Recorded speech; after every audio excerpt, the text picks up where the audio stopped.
তুই ঘুরতে যাবি না আজকে? আজকে তো সরস্বতী পূজারই, আজকে সরস্বতী পূজায় অনেক সরস্বতী রাস্তাঘাটে বেড়াবে।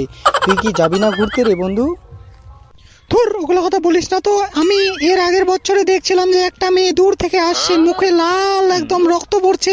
আমি ভাবে চিন্তা করে আমি দৌড়ে চলে গেলাম ওকে বাঁচানোর জন্য, যে না ওকে বাঁচাতে হবে, কোনো কিছু হয়েছে, আটা টাটা লাগাতে হবে মুখের মধ্যে। কিন্তু শেষে দেখলাম যে শালা লিপস্টিক শালা ছেদে বেঁধে হয়ে গেছে মুখে। ও, তার মানে বুঝেছি, মুখে মুখে তাহলে ভালোই যুদ্ধ লেগেছিল তাহলে।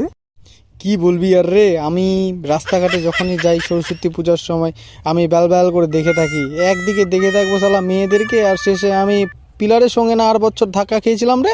পিলার ওদেরকে আমি দেখছি ব্যাল করে, আর এদিকে পিলার আমি লক্ষ্যই করিনি, শালা ধাকাং করে ধাক্কা একদম মাথাটা ফেটে গেছে।